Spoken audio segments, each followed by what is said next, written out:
Bismillahirrahmanirrahim.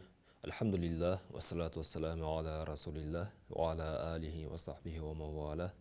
Бүткіл алам жаратқан Алла Таалаға шексіз мақтаулар болсын. Жана анын ең сүйікті елшісі пайғамбарыбыз Мұхаммад Мұстафа саллаллаху алейхи уассаламға Аллахтан салам жана салаваттар болсын. Урматтуу мусулман бир туугандар, Кудай Таалам бүгүнкү жума күнүңүздөрдү берекелүү кылсын. Кандай гана жакшы ой тилек максаттарды кылган болсоңуздар, Кудай Таалам бардыгына мына ушул максаттарга жеткенге мүмкүнчүлүк берсин. Урматтуу туугандар, сиздер менен бүгүнкү өтө турган кыскача маегибиз бул мына ушул илимдин жана ошону менен биргеликте илимдүү инсандардын, билимдүү инсандардын кадыр баркына жетүү жана ошондой эле ошолордун дагы алган илимини башкаларга жеткизгенге мүмкүнчүлүк шарт түзүп берүү. Мына ошол боюнча иншалла мына ушул кыскача темабыз бар. Ошолор менен сиздер менен бөлүшсөк иншалла. Негизи мурдагы баяндарыбызда айткандай, Алла Таала Кур'ан-ы Каримде айтат: "Астагфирулlah, кул хал яставиллазина я'ламун валлазина ла я'ламун." О Мухаммад алейхиссалам, сен айткан дейт, билгендер менен билбегендер бирдей боло алабы? Албетте, жашоодо карап көрө турган болсок, эч кайсы бир инсан ал билимсиз боло турган болсо, ал билгендерге тең келе албайт.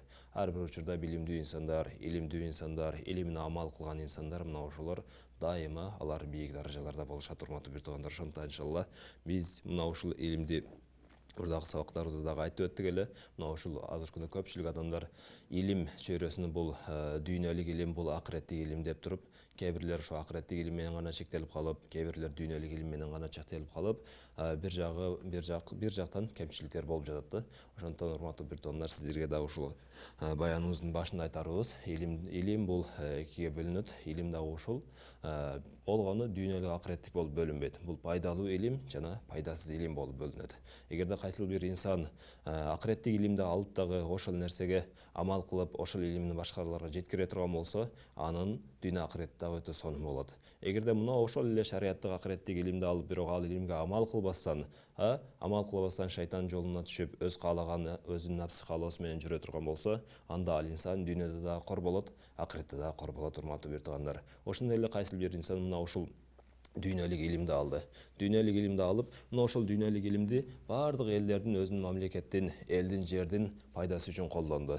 Мисалы, бир химия жактан, же физика тарабынан, же алгебра, же астрономия, мына ушундай жактардан жакшы, же азыркы күндөгү заманыбызда жаңы келе жаткан IT тармагы боюнча мына ошолордун баардыгын жакшы өздөштүрүп, жакшы адистештирип, мына ошол нерсени, ошол алган илимини келип өз жерине, элине ошол кызмат кылып бере турган болсо, ошол илимден, ошол пайда болгон нерседен канчалаган адамдар, элдер пайдалана турган болсо, дүйнөсүн оңой турган болсо, мына ошол аркылуу, мына ошол дагы ал инсан үчүн пайдалуу илим болуп эсептелет. Элдерге пайда жеткизгендиги үчүн акыретте дагы өтө чоң соопторго ээ болот. Урматтуу бир туугандар, ошондуктан иншалла мына ушул илимдүү, билимдүү инсандарыбызды сыйлап, кадырлап, алардын илимин алып, алардын билиминен пайдаланып, башкаларга дагы өтө жакшы шарттарды, келечегибизди түзүп беришибиз керек. Ошондуктан иншалла урматтуу бир туугандар, эгерде биз келечекте элибиз, жерибиз менен, мамлекетибиз менен алдыга өсөбүз дей турган болсок, экономикабыз бийик болсун, жана ошондой эле мына ушул кыргыз калкы баардыгыбыз көпчүлүгүбүз мусулманбыз, дүйнө акыретте дагы бактылуу инсандардан бололук дей турган болсок, анда мына ушул илимдүү, билимдүү инсандарды кадырлап, мына ошолордун эгерде мүмкүнчүлүк бар боло турган болсо, аларга дагы ошо илимдерин жеткиргенге, илимдерин башка бирөөгө айтканга, үйрөткөнгө, түшүндүргөнгө, мына ошолорго дагы иншалла өзүбүздүн болгон мүмкүнчүлүгүбүзгө жараша шарттарыбызды түзүп бере турган болсок, буюрса, мына ошол илимден пайдаланып, эртеңки күн келечек мына ушул жаштарыбыз жакшы абалда илимдүү, билимдүү болуп чоңоет. Ошондуктан иншалла мына ошолорго амал кылганга Кудай Таалам тавфик, мүмкүнчүлүк берсин. Пайгамбарыбыз саллаллаху алейхи вассаламдан риwayat кылган хадисте төмөндө айтылат: "Ан Убада ибн Самит радиллаху анху анна Расулуллах саллаллаху алейхи вассалам кала." Азирати Убада ибн Самит разиллаху анху мындай деп риwayat кылат: Пайгамбарыбыз саллаллаху алейхи вассалам мынтип айтты дейт: "Лейса мин уммати ман лам южилла кабирана." Менин үммөтүмдөн болуп эсептелбейт, ислам үммөтүнүн катарында эмес дейт, кимде ким чоңдорду, улууларды урматтабай турган болсо дейт. Ва ярхам сагирана, жана кичинекейлерибизге урмат сый, аларга ырайым көргөзбөсө. ва я'риф ли алимина, жана илимдүү билимдүү инсандарыбыздын кадырына жетпей турган болсо, мына ушул инсандар ислам үммөтүнүн катарында эмес деп пайгамбарыбыз саллаллаху алейхи вассалам менин үммөтүм менен эмес деп айтып атат. Ошондуктан урматтуу бир туугандар, албетте коомчулугубузда ар бир нерсенин адеп аклагы, сый урматы болуш керек. Чоңдорубузду чоңдой кылып урматтай турган болсок, ошол чоңдордун арасында өзүбүздүн ата энебиз, жакын туугандарыбыз, ошондой эле биздин үстүбүздө турган мисалы жетекчилерибиз, башкалар, алардын ар бирине мына ушундай урмат сый көрсөтө турган болсок, вайархам сагирана деп пайгамбарыбыз алейхиссалам. Мына ушул кичинекейлерибизде бул кичинекей да эмнени түшүнөт эле дебестен аларга дагы ырайым көрсөтүп, аларга дагы туура жол багыт берип, сен илимдүү болушуң керек, окушуң керек, келечекте элге, жерге, динге мына ушундай кызматтарды кылышың керек деп аларга дагы өзүбүздүн ырайым ыспатыбыз менен иншалла мына ошол менен аларга дагы жакшы жол көрсөтө турган болсок, ваяарифли алимина дейт, жана мына ушул алымдарыбыздын дагы илимдүү билимдүү инсандарыбыздын кадыр баркына жетип, аларга алардын илиминен пайдаланып, өзүбүз дагы амал кыла турган болсок, иншалла мына ушул дүйнөдө пайгамбарыбыз алейхиссаламдын чыныгы үммөттөрүнөн жана ошондой эле дүйнө акыретте бактылуу инсандардан болобуз. Ошондуктан Кудай Таалам баардыгыбызга мына ушундай хадистерге амал кылганга мүмкүнчүлүк берсин. Андан кийинки хадисте пайгамбарыбыз саллаллаху алейхи вассалам дагы бир хадисте айтат.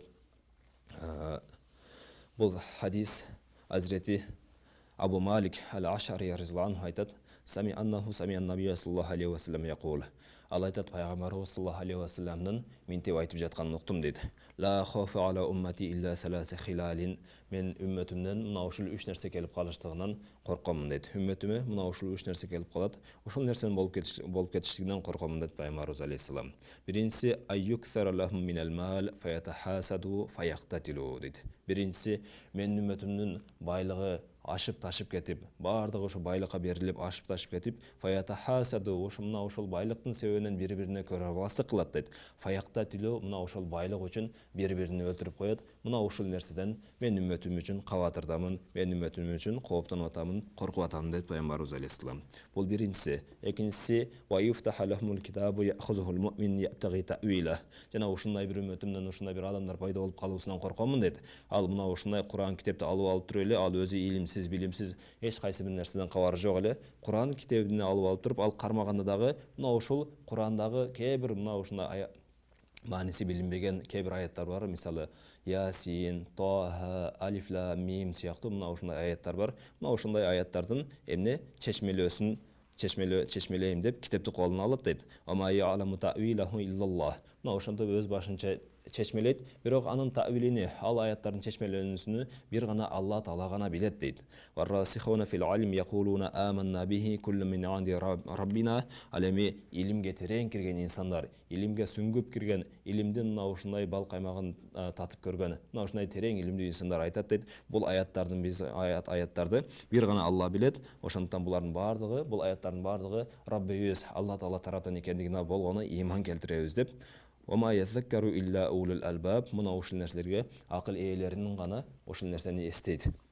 Мына ошону аалымдар ошентип айтышат экен. Урматтуу туугандар, мына ушул нерсе да өтө коркунучтуу нерсе. Илим билим жок болуп туруп эле Куранды кармап алып, Куранды өз башынча чечмелеген, бул дагы өтө коркунучтуу нерсе. Ва айяруза алимхим файдайюху ала ибалуна алейхи. Жана бул экинчиси болду. Үчүнчүсү болсо, өздөрүнүн арасындагы илимдүү, билимдүү инсанды көрүп туруп дейт, ошону текке кетирип коет дейт. Ала ибалуна алейхи, ага көңүл дагы буруп коюшпайт. Ал илимдүү болсо, билимдүү боло турган болсо, анын илиминен пайдаланбастан, балким аны дагы акарат кылышы мүмкүн, башка кылышы мүмкүн, ага дагы илимин таркатканга мүмкүнчүлүк бербей коюшу мүмкүн. Мына ошондой аны дагы текке кетирип, ага көңүл да буруп коюшпайт деп пайгамбарыбыз саллаллаху алейхи вассалам айтат.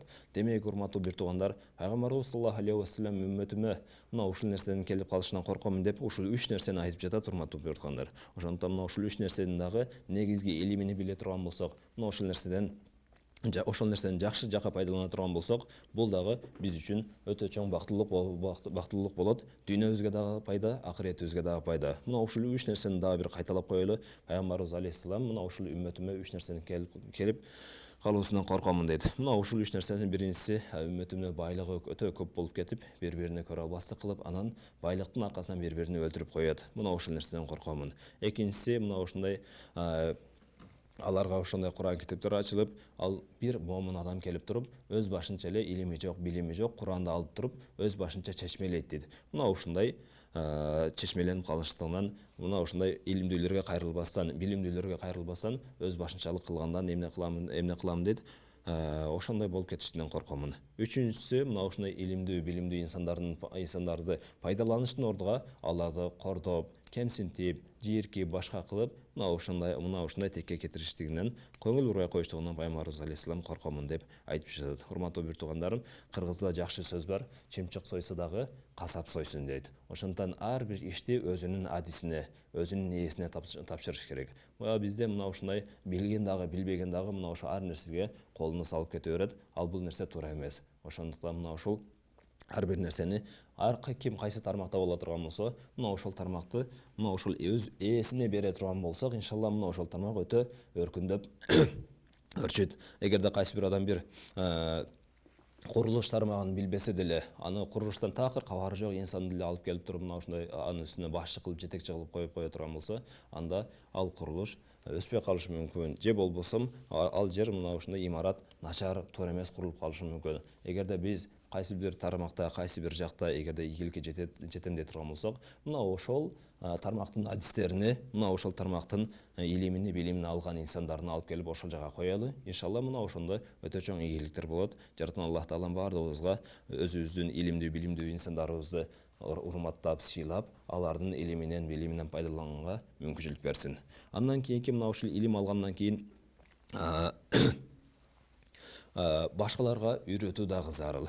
Кээ бир инсандар болот, өтө көптөгөн жылдар илим алган, ондогон жылдар окуйт, араб өлкөлөрүндө, Европа өлкөлөрүндө, башка өлкөлөрүндө, бирок келип эле аны илимин таркатпастан, башка кылбастан, жөнөкөй эле өзүнүн иши менен, башкасы менен гана жүрө берет. Ошондуктан урматтуу бир туугандар, мына ушул алган ким канчалык илим алган болсо, мына ошол алган илимини өз жерине, өз мекенине, өз мамлекетине кайтып келгенден кийин аны дагы толук кандуу башкаларга дагы жеткиргенди үйрөнүш керек. Ошондуктан иншалла мына ушул алган илимди башкаларга жеткирүү. Албетте бул илим бул жөнөкөй эле нерсе эмес. Кудай Таалам балким мына ушул сиздин бир талантыңыз, сиздин мына ошол нерсеге жөндөмдүүлүгүңүз бар. Ошон үчүн Кудай Таала сизге мына ушул илимди берди. Мына ушул илимди жөнөкөй эле нерсе эмес дебестен, балким ошону башкаларга дагы үйрөтө турган болсок, иншалла Кудай Таала мына ошол башкаларга үйрөткөнүбүз себептен, башкаларга жакшылык каалаганыбыз себептен биздин дүйнө акыретибизге берекесин берет. Ошондуктан өзүбүзгө каалаган жакшылыкты башка бирөөгө дагы каалап, эгерде ким кайсы тармакта кандай илим алган болсо, мына ошол илимини колдон келишинче чын жүрөктөн башкаларга дагы жеткире беришибиз керек. Пайгамбарыбыз саллаллаху алейхи ва саллям Анас ибн Малик разияллаху анхудан риваят кылынган хадисте төмөнгөдөй айтат. Кала Расулуллах саллаллаху алейхи ва саллям, пайгамбарыбыз саллаллаху алейхи ва саллям айтты дейт. Талабул алми фаридатун ала кулли муслимин. Илим талап кылыштык бул бардык мусулманга парз дейт. Ва вадиул алми айнда гайри ахлихи камакалидил ханазир вал жаухар вал лулу ва захаб дейт. Ал эми илимди мына ушундай бир таланты жок, же болбосо мына ушундай ошол нерсеге эмес, ошол нерсеге үйрөнгөнгө мүмкүнчүлүк жок адамга үйрөтүштүк бул чочкого дейт ар кандай жакут, лулу, маржан жана алтын таштарды үстүнө тагып койгон сымал болуп эсептелет дейт. Эгерде биз илим айта турган болсок дагы, мына ошол илимди ошол ким кайсыл тармакка жөндөмдүү боло турган болсо, мына ошол жөндөмүнө жараша илим беришибиз керек. Бир адам бар, ал адам медицина илимине кызыгат.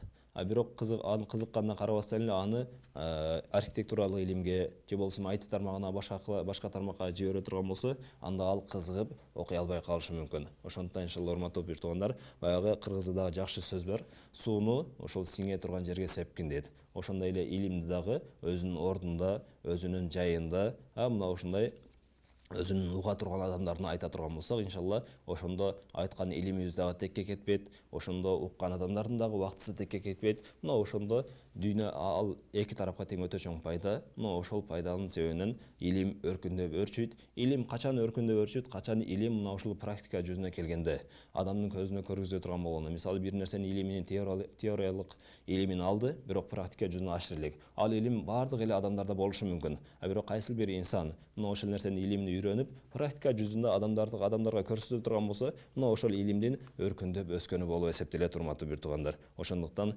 илим айтканда башка бирөөлөргө таалим берген учурда мына ошол нерсеге жөндөмү бар, таланттуу адамдарга айтышыбыз керек, айта турган илимди. Эгерде жөндөмү жок, кызыкпаган эле адамга айта бере турган болсо, анда ал илим жөн эле текке кетип калышы мүмкүн. Айткан адамдын дагы 1 саат 2 сааттык убактысы кетет, уккан адамдын дагы 1 саат 2 сааттык убактысы кетет. Ортодо эч кандай эч кимге пайда болбой калат, урматтуу бир туугандар. Ошондуктан иншалла илимди билим үйрөтө турган болсок, ага мына ошол нерсеге акылуу, таланттуу инсандарга үйрөтүшүбүз керек. Ошондой эле Пайгамбарыбыз саллаллаху алейхи вассалам мына ушул дагы бир хадисте айтат: "Ман аллама илман", кимде ким бир илим үйрөтө турган болсо, "Фалаху ажру ман амила бихи", мына ошол илимге ким амал кылган болсо, мына ошонун сообу ага берилет дейт. "Ла янкусу мин ажрил амили шайун", амал кылган адамдын эч кайсы бир сообунан кемитилбестен дейт. Демек, урматтуу бир туугандар, сиз бир нерсени башка бирөөгө үйрөтүп койдуңуз. Ошол адам ошол илимге, ошол нерсеге пайдаланды. Мисалы, шарият илимин үйрөтүп койдуңуз. Мисалы, 5 убак намаздын илимин үйрөтүп койдуңуз.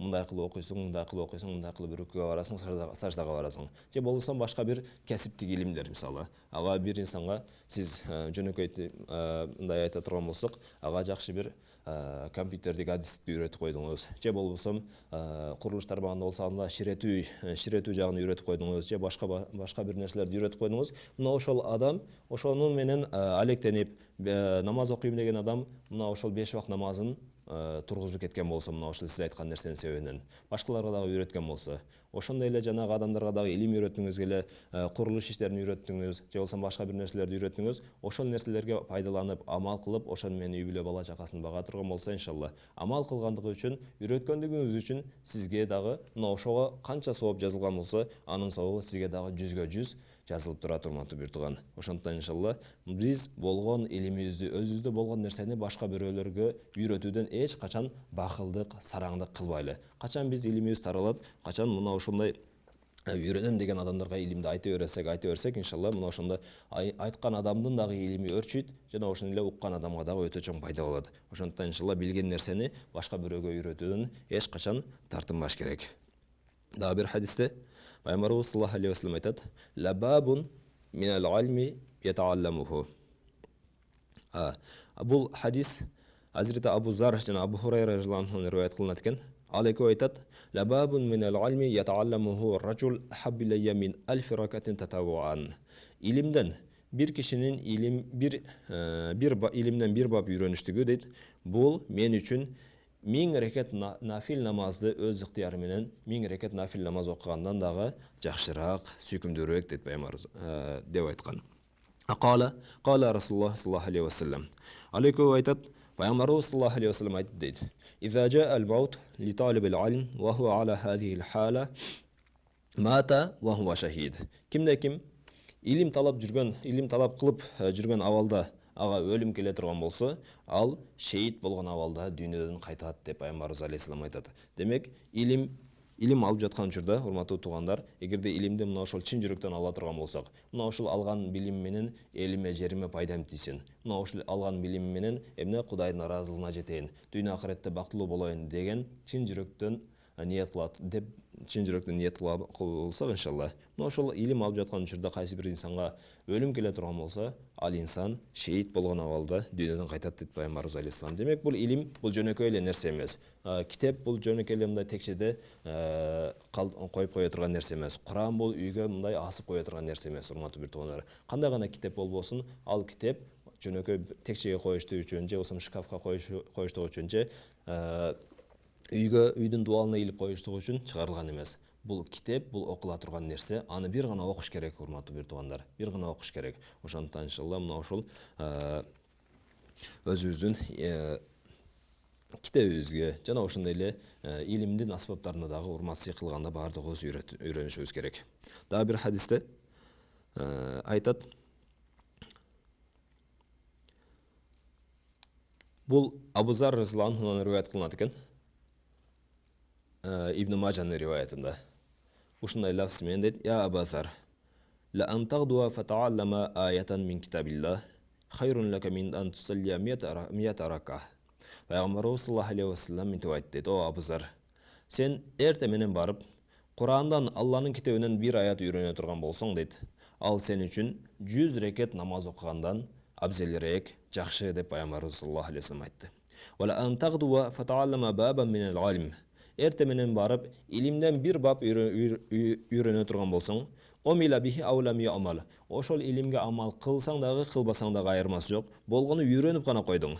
Хайру мин ан тусаллия алф ракатин. Ал сен үчүн 1000 рекат намаз окугандан дагы абзелирээк деп Пайгамбарыбыз саллаллаху алейхи вассалам айтат. Демек, Пайгамбарыбыз саллаллаху алейхи вассалам бул жакта Курандын аяты менен илимдин бир бабын айтып атат. Курандан ерте менен барып туруп, эмне кылсаң, ерте менен туруп, Курандын бир аятын жаттап кое турган болсоң, үйрөнө турган болсоң, ал сен үчүн 100 рекат нафил намаздан, ыктыярдуу түрдө окуган намаздан сен үчүн абзелирээк, жакшы дейт. Ал эми ошол эле учурда анын ордуна илимден бир бап үйрөнүп кое турган болсоң, илимден бир бап, бир бөлүкчөсүн үйрөнүп кое турган болсоң, ал сен үчүн 1000 рекат нафил намаздан дагы абзелирээк деп Пайгамбарыбыз саллаллаху алейхи вассалам айтат. Демек, бул жакта илимдин кадыр баркы, илимдин мына ушундай акыретте дагы кадырлуу экендигини мына ушул хадистен дагы түшүнсөк болот. Жана ошондой эле ар бир учурда дүйнөдө биз өсөбүз дей турган болсок, мына ушул илим менен гана өсө алабыз, урматтуу бир туугандар. Ошондуктан ар бир учурда эгерде бир нерсе кыла турган болсок, мына ушул нерсенин пайдасын ушул илимге сартпайлы. Дагы бир хадисте: "Мен тааллама баба минал илм ли юаллиман нас." Кимде ким бир илимди элдерге үйрөтөйүн деген максатта үйрөнө турган болсо дейт, "Утия саба 70 сиддиқан." Мына ошол адам үчүн ага 70 чынчыл инсандын даражасы, мына ушундай сообу берилет дейт Пайгамбарыбыз саллаллаху алейхи вассалам. Ошондуктан иншалла, урматтуу бир туугандар, алган илимибиз бир гана Кудайдын ыраазылыгы үчүн болуш керек. Демек, мына ушундай хадистерде айтылган фазилеттерге жетүү үчүн билимден бир бап же кичинекей эле окуп коюштук, же болбосо илимди башка бирөөлөргө дагы үйрөтөйүн деген максатта, мисалы, ар кандай эмелер болуп атат, ар кандай илимдер, мисалы, кээ бир инсандар ислам шарият илимдери боюнча, мисалы, 1 айлык, 2 айлык курстарга барып, араб өлкөлөрүнө барып окуп келишет, же болбосо башка бир илимдер боюнча Европага, Россияга, Казакстан, башка да мамлекеттерге, мисалы, ошол жакта кайсыл тармак өнүккөн болсо, мына ошол нерсени үйрөнүш үчүн, үйрөнүп Кыргызстанга келип, мына ушул элиме жериме дагы мына ошол нерсени дагы үйрөтөйүн деген максатта, мисалы, канчалык адамдар барып келет, илим алуу максатында барат. Мына ошол кылган иши ан үчүн 70 чынчыл инсандын сообу берилет экен, урматтуу бир туугандар. Дүйнөдө азыркы жашоодо чынчыл болуп жашаштыктын өзү өтө оор, өтө кыйын болуп калды. Эч бир ишиңиз, мисалы, жалган айтпасаңыз, ал нерсе ишиңиз бүтпөй калышы мүмкүн. Ошондуктан иншалла, урматтуу бир туугандар, мына ушул биз келечекке мына ушундай ар кандай кыйынчылыктын үстүнөн чыгыш үчүн, ар кандай эртеңки келечегибиз ийгиликтүү болуштугу үчүн азыртан баштап бир гана мына ушул илим менен гана, илимдин негизинде бир нерсе кыла турган болсок, илимге амал кылсак, жана ошондой эле өзү мына ошол алган илимибизди башкаларга үйрөтө бере турган болсок, иншалла, илимдүү, билимдүү коом анын эртеңки күндөгү келечеги сөзсүз түрдө ийгиликтин туу чокусунда болот, иншалла. Ошондуктан мына ушул нерсени дагы эске алайлы. Анан илим алыш үчүн жолго чыккан учурда дагы бул дагы Пайгамбарыбыз саллаллаху алейхи вассалам мына ушундай илим алыш үчүн жолго чыккан инсанды Пайгамбарыбыз алейхиссалам мактаган. Ал кандай десе, бул хадис төмөнкүдөй риwayat кылат. Бул Сафван ибн Ассал деген сахаба, муну имам Ахмад рахмахуллах, имам Табарани рахмахуллах, булар баардыгы ошо риwayat кылышкан. Сафван ибн Ассал разияллаху анху кала: "Атайту набия саллаллаху алейхи вассалама ва хува фил масджид муттакиун ала бурдин лаху ахмар." Dedi. Мен Пайгамбарыбыз саллаллаху алейхи вассаламга бардым дейт. Ошондо Пайгамбарыбыз алейхиссалам мына ушундай мечитте өзүнүн бир кызыл ошол чийиндери болгон бир чепкенине жөлөнүп алып отурган экен дейт. Факулту лаху я Расулуллах, мен ага барып айттым: "О Алланын элчиси, инни житу атлубул алима." Алланын элчиси, мен сизге келдим, ошол илим талап кылайын деп келдим дегенде, Пайгамбарыбыз алейхиссалам мынтип айтты дейт: "Мархабан би талибил алим." Илим талап кылуучу, илим талап кылган талиб илим, илим талап кылган студент, кош келипсиң дейт. Инна талибал алим, чындыгында илим талап кылган адамга дейт, тахаффухул малаика. Аны периштелер ороп алат дейт. Сумма яркабу базухум база, періштелер ороп отырып, ошол илим талап кылгучу инсанды. Хатта яблугу сама ад-дуnya. Ошентип илим талап кылган инсанды періштелер ороп отырып, дүйнө асманына жетип кетет дейт. Мин хуббихим лима ятлуб. Эмнеге десе, мына ушундай илим талап кылгандыгы үчүн аны жакшы көрдүп, жакшы көргөндүгү себептен периштелер ошол инсанды, ошол илим талап кылган инсанды ошол курчап отуруп эмне кылат экен? Дүйнө асманына жетип кетет экен. Ошондон урматтуу бир туугандар, илим талап кылган учурда эч кандай кыжаалат болбостон, башка болбосун, иншалла мына ошол нерсени жакшылыкка деп эме кылып үйрөнө берели. Иншалла Кудай Таалам бизге өзүнүн берекесин берет. Албетте, илим талап кылган учурда сизде акча жок болуп калышы мүмкүн, материалдык жактан кыйналып калышыңыз мүмкүн. Мына ошол материалдык себептен кыйналып үй бүлө бала чака багыш керек. Ошондой руханий бир тынчсызданууга түшүп калышыбыз мүмкүн. Ошол учурда дагы мына ушул хадистерди эстеп, мына ушул пайгамбарыбыз саллаллаху алейхи вассаламдын мына ушундай сүйүнткөн, кубаткан хадистерин эстеп, мага мына ушундай өтө чоң сооптор берилип атат. Иншалла мына ушул нерсенин бул нерсе дагы өтүп кетет деп, мына ушул алган илимибиз, илим алып жаткан учурда кандай гана кыйынчылык, кандай гана сулоо келип жатса дагы, мына ушул нерселерге сабыр кылып, мына ушул хадистерди өзүбүзгө эстетип, иншалла бул дагы өтүп кете турган нерсе. Анткени мына пайгамбарыбыз алейхиссалам илим талап кылган инсанга мына ушундай башараттарды, мына ушундай сүйүнүчтүү кабарларды берген деп, иншалла өзүбүздү, жүрөктөрүбүздү тынчсандырып, иншалла илим алганды уланта турган болсок, Кудай Таалам иншалла сөзсүз түрдө биздин дүйнөбүзгө дагы, акыретибизге дагы пайдалуу илимди сөзсүз түрдө берет. Ошондон Кудай Таалам баардыгыбызга мына ушул илимдүү, билимдүү инсандарыбызды урматтаганга, жана ошону эле урматтап, сыйлап, анын урматын көргөзүп, анын дагы илиминен пайдаланганга, анын дагы ушул илимини таратканга мүмкүнчүлүк бергенге, иншалла Кудай Таалам баардыгыбызга мүмкүнчүлүк берсин. Ва ахиру дa'wana алхамдулиллахи rabbil alamin. Bi rahmatika ya arhamar rahimin.